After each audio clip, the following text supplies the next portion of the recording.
Karibu katika sehemu ya 3 ya recap yetu. Tulipokuwa tumekomea ni mara baada ya kumshuhudia bidada Yora akimwambia mtoto wa mbunge kwamba yeye ndiye anapaswa kuomba msamaha na sio wao kumwomba yeye msamaha. Mtoto wa mbunge alimaindi sana na akaapa kuwafanyia kitu kibaya na ndani ya wiki moja wote watakuwa wamefukuzwa kazi katika eneo hili. Kumbe mwamba Suyang sio kwamba alikuwa anatengeneza ile mashine ya kuweza kufungulia nati, bali alikuwa na rekodi kila kitu ambacho kinaendelea hapa ndani. Bwana wewe, mtoto wa mbunge aliposikia ile rekodi akagundua kwamba ameishiwa pawa kabisa. Lakini ndio ikawa kwa mara ya kwanza kabisa yule mwanamke kiongozi wa masuala ya mapokezi akaweza kumpongeza bidada kwa kusema kwamba hongera sana kwa kuisimamia nafasi yako na kutuheshimisha pia. Bidada kuyasikia haya maneno kutokea katika kinywa cha kiongozi wake hakuamini kabisa. Mbadala wa kufurahi alijikuta mpaka anatilika machozi. Akakumbuka mpaka siku ya kwanza alipoweza kuingia katika ofisi hii. Lakini huyu mwanamke Sokuni ambaye ni kiongozi wa masuala ya mapokezi pia akamfuata mwamba Suyang na kumwambia kwamba hongera sana kwa kushirikiana na bidada katika kutuheshimisha. Isingewezekana sikuomba msamaha kwake yule binti. Sasa wakati mwamba anaendelea kushangaa hapa, kumbuka kwamba katika maeneo ya airport kuna kuwaga na vitu vinaitwa vacuum cleaner, yani yale maroboti ambayo huwa yanasafisha maeneo. Sasa akimtazama huyu jamaa anaona kuna vyuma ndani yake, akawa anataka kwenda kumsafisha. Jamaa akawa anakimbia tu. Katika hizi harakati za kuendelea kukimbia akajikuta ameweza kukutana na bidada Yora uso kwa uso. Namna walivyokuwa wanatazamana hivi, kuna namna fulani hivi ilikuwa inaibua hisia ndani yao. Hasa katika eneo hili la airport, leo kuna mwanamke alikuwa anataka kujifungua, basi anapiga makelele sana tu. Lakini mwanamke anasema mimi siko tayari kujifungua kabisa kwa sababu mume wangu hajaweza kufika, namsubiria mpaka dakika hii simuoni. Kumbe bana, mume wake wakati anasafiri katika nchi aliyoko huko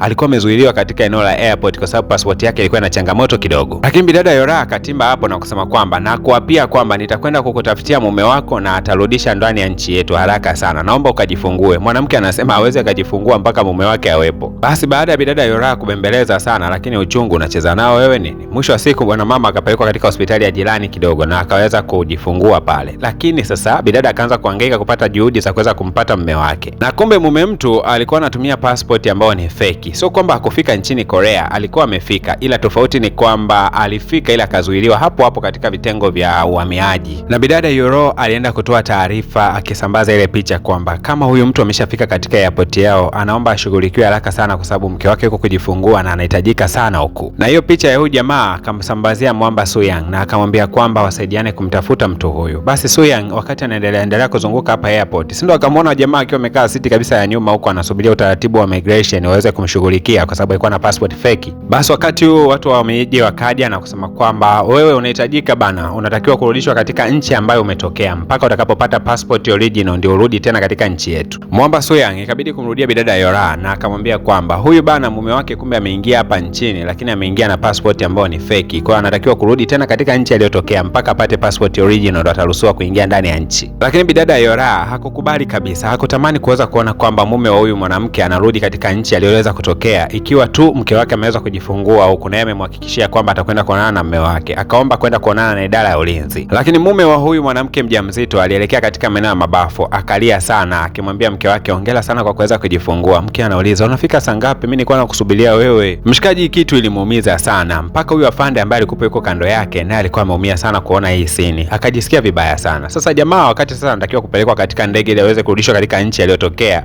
mwamba akamsukuma huyo mlinzi akaanza kukimbia. Hasa Suyang kwa kuwa haya ni majukumu yake akaanza kumfukuzia huyo jamaa. Lazima mwamba arudi katika nchi aliyoweza kutokea. Jamaa alikimbia sana yani akafika katika eneo ambalo hakuna sehemu ya kuweza kuelekea. Akachomoa peni akamwambia jamaa, na kuomba uniachie familia yangu. Nataka nimuone mke wangu amejifungua. Kama mnataka kunirudisha mtanirudisha baada ya mimi kumuona mke wangu. Lakini Suyang akasema hakuna namna yoyote ile ya kuhakikisha jambo hilo linatokea mpaka uweze kubadilisha passport ndio utamuona huyo mke wako aliweza kujifungua. Jamaa alikasirika sana, akachukua ile peni akawa anamchoma nayo jamaa, lakini bahati mbaya alimchoma katika eneo la mkono wenye chuma. Na bado aliendelea tu kumataki jamaa. Kadri anapozidi kumshambulia akajikuta tu ameweza kuporomoka, alikuwa anataka kuanguka kuelekea chini, lakini mwamba akaweza kumdaka na kumnyenyua kama karatasi tu. Na hii scene ilikuwa inashuhudiwa na yule mwamba Dogun kaka yake. Na katika sekunde za kuhesabu maafande walikuwa wamefika eneo la tukio na hapa wakaweza kumchukua jamaa, lakini jamaa alisema kuwa yuko sawa. Ila kaka mtu Dogun alipokuwa akimtazama mdogo wake yake kwa umakini aligundua kwamba mkono wa mdogo wake ni vyuma tupu.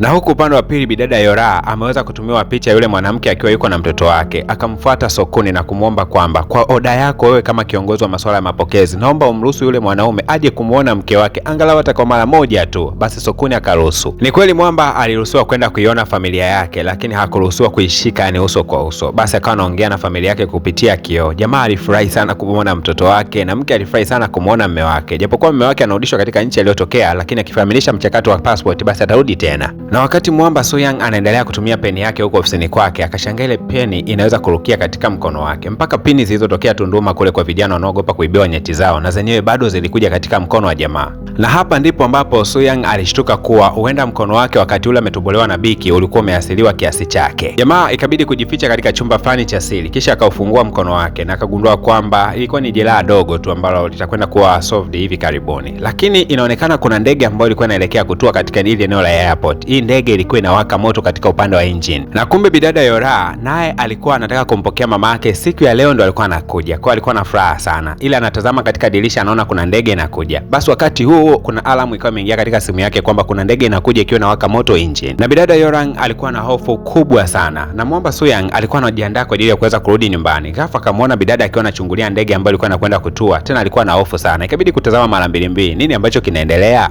Akakumbuka namna ambavyo bidada alikuwa na furaha siku za hivi karibuni. Alafu ghafla siku ya leo bidada anaonekana ni mwenye huzuni huo. Kumbuka kwamba Mwamba bado hajagundua kwamba kuna SMS imetumwa na inaonyesha kwamba kuna ndege inakwenda kutua na inawaka moto engine. Na Mwamba alishtuka kwamba huenda bidada anamjua mtu fulani ambaye yuko ndani ya hiyo ndege. Lakini ashukuriwe Mungu kwa sababu ndege ilikwenda kutua salama kabisa na vitengo vya kuokoaji vilikuwa vimefika kwa wakati, vikaanza kuzima moto ule. Hasa bidada Soyang akakimbia moja kwa moja aende akamsaidia mama yake kule. Lakini Mwamba Soyang akamzuia na kusema kwamba lile eneo aliruhusiwi kabisa kulisogelea na wewe ni nje ya mipaka yako. Lakini bidada Yora akasema kwamba mama yangu ndio yuko ndani ya ile ndege. Mwamba akampigia simu Sokon akamwambia kwamba mamake na bidada Yora yuko ndani ya ndege, unaweza kumruhusu bidada kuelekea kule, lakini Sokon alikataa. Bidada Yora aliondoka kwa huzuni sana katika eneo lile. Basi Mwamba akawa anamwambia bidada kwamba nitajie jina la mamako ni nani, akiwa amempigia simu. Bidada akataja jina. Mwamba moja kwa moja akaondoka na kwenda kumfuata huko mama mtu. Na alidanganya akapanda katika ambulance akasema ameagizwa na kiongozi wake kwenda kutoa support. Kwa hiyo haraka sana jamaa akaruhusiwa kuingia ndani ya ambulance. Na Mwamba alipoweza kufika eneo la tukio akawa anamuulizia kila abiria, "Je, wewe ni mama yake na bidada Yorang?" Kila mtu alikuwa anamuulizia hivyo hivyo. Sasa hii scene iliweza kuonekana na mlinzi mmoja anayefahamika kama Yanju. Akawa anatazama hii scene kwa umakini sana. Lakini wakati abiria wote waliweza kutoka salama, kuna abiria mmoja tu aliyekuwa ameumia na hakuwa mwingine bali ni mama yake na bidada Yora. Na Mwamba alianza kumhudumia kwa umakini kabisa ndani ya ambulance. Hasa wakati ameshamnywesha maji mama yake na bidada Yora, ila anapokea yale maji, kwa bahati mbaya maji akawa yamemwangukia katika ule mkono wake na mkono ukaacha kufanya kazi dakika hiyo hiyo. Jamaa akakimbia sana. Lakini katika dakika hizo hizo bidada Yora aliweza kumuona mama yake, basi alimkumbatia kwa furaha sana. Ndio kitu ambacho Mwamba Soyang alikuwa anatamani kukiona kwa bidada. Alitamani kuiona furaha ya bidada iko wapi.